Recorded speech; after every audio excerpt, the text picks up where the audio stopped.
Why do you look at the little you have and think that God can't do so much?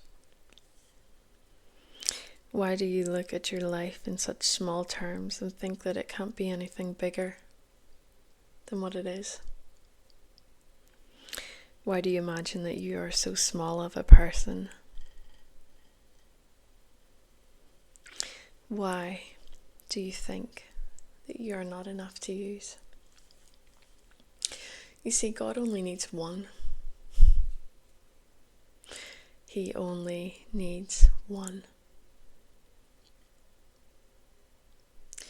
It's not in the amount as to how much He can move. No, it's not even in the words as to how much He will move. God can move with one sentence or one paragraph. He can move with just one word. There is one word. God could speak to you and you've got it. God only needs one vessel to flow, one seed to harvest many, and one son to save the multitude. You're looking around and you're thinking, there should be more. We need more. Big God is more stuff. No, not necessarily. Because to see God, there should be less stuff. I'm just going to quickly read from Judges chapter 7, verse number 4.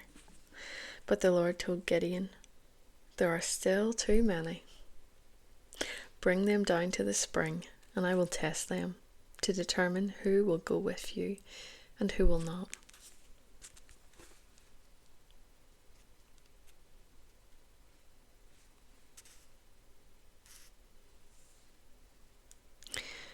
God doesn't want to bring everything along. He doesn't need them all. And He's gonna sift right through to see what it is that He wants to use, who He wants to use, and who He wants to go with you when He uses you. Let's not keep hold of too much stuff in our lives, too much stuff in our time, too much stuff in our priority list, too much on our to-do list. Just a lot of stuff. Just a lot of stuff. Sometimes we're so busy adding on more bows, more strings. And really, it's just that one bow that we need. It comes in a big red bow. We don't need more. To really see God, we need to reduce ourselves. To reduce what it is that we think that we're accomplishing, our productivity.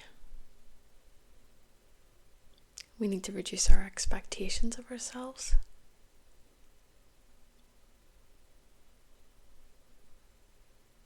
And expect more from God. It's so common for us to feel like we are only an old man, only a young woman, only a mother, only a young person, only someone with an average job, only someone working in a 9-to-5, only.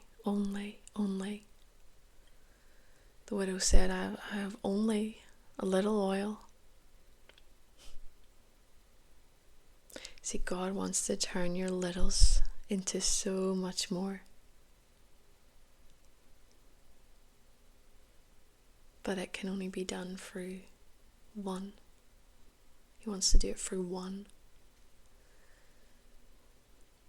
He wants to use that little bit, make a magnitude of things, make a multitude, big harvest from one seed. Because then we know that it was never us. We know that it wasn't our work. It wasn't all of the time. It wasn't all of the energy. It wasn't all of the running backwards and forwards. It wasn't all the things that we done, but it was just the one thing that God done. Just one thing.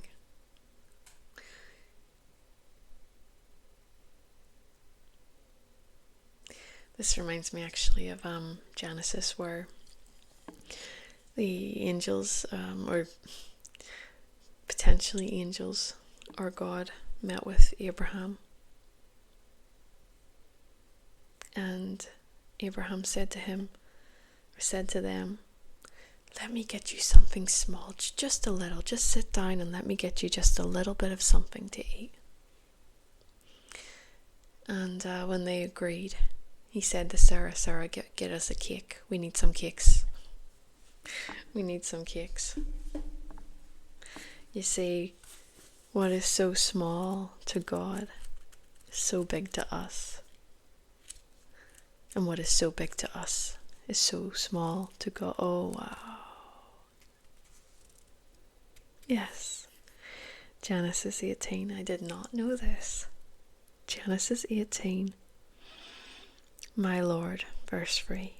My Lord, he said, if it pleases you, stop here for a while, rest in the shade of this tree while water is brought to wash your feet. And since you've honoured your servant with this visit, let me prepare some food to refresh you before you continue on your journey. All right, they said, do as you have said.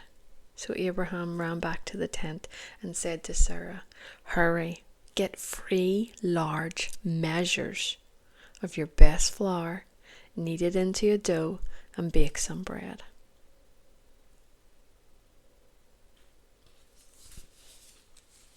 That small thing to God is such a big thing for us.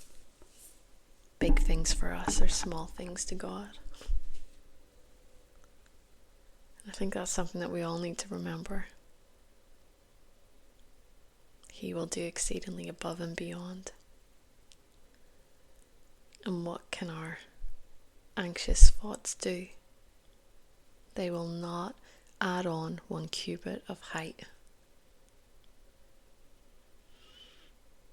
If you've stayed the whole time, that's awesome.